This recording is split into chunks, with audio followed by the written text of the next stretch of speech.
మీరందరూ కూడా మీ పిల్లల్ని ఎంతో ఆశతో ఇక్కడ ఈ కాలేజీల్లో ఈ స్కూళ్ళల్లో చదివిస్తున్నారు.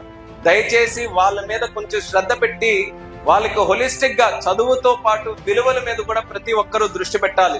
కాస్త కూస్త అశ్రద్ధగాని వహించామనంటే వాళ్ళ దృష్టి అంతా కూడా దేని మీదకి వెళ్తుంది, దీని మీదకి వెళ్ళిపోతుంది. వాళ్ళ దృష్టి దీని మీదకి వెళ్ళిందనంటే ప్రపంచం తలకిందులైనా సరే ఆ మెడ కూడా ఇటు తిప్పే పరిస్థితి ఏ ఒక్క పిల్లవాడి దగ్గర కూడా ఉండదు. దీని ప్రభావం ఈ రోజు తెలియకపోవచ్చు. 10 సంవత్సరాలు 20 సంవత్సరాల తర్వాత మైండ్ డెవలప్మెంట్ లో ఎన్నో రకాలైనటువంటి ఈ రోజు రీసెర్చ్లు అన్ని కూడా జరుగుతున్నాయి. దాని ప్రభావం అప్పుడు ఉంటుంది.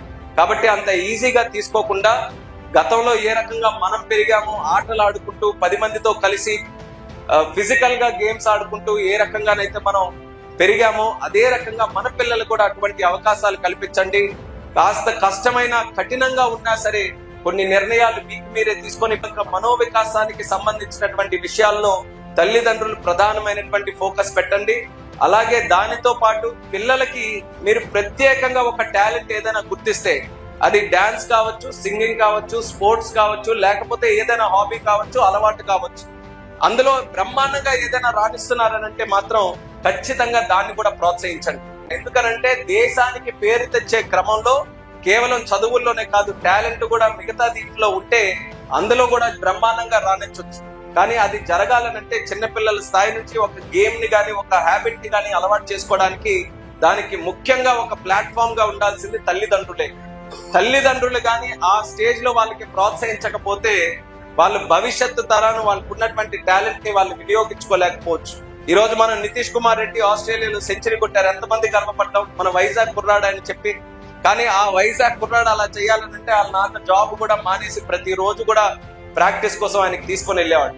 అంటే తల్లిదండ్రులు కూడా ఎంతో సాక్రిఫైస్ చేస్తేనే గాని పిల్లలకి ఆ స్థాయి వరకు తీసుకొని వెళ్లే అవకాశం వాళ్ళకి రాదు.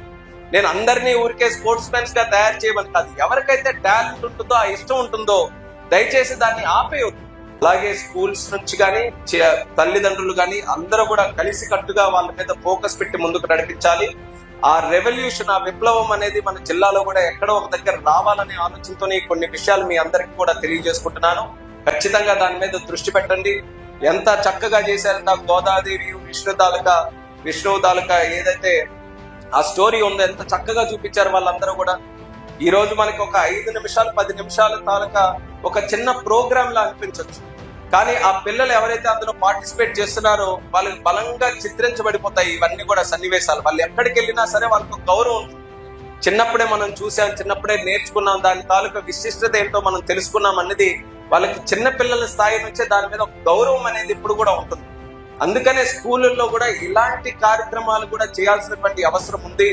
దానికి అనుగుణంగా ఈ రోజు గురజాడ ఎడ్యుకేషనల్ సొసైటీ చాలా చక్కగా ఈ ప్రోగ్రామ్స్ అన్ని కూడా చేస్తున్నారు. అప్పుడు నేను ఎంత కమిట్మెంట్ చూశానో నేను చదువుకుంటున్నప్పుడు అదే కమిట్మెంట్ తో ఇంకా పెంచుకుంటూ ముందుకెళ్తున్నారు.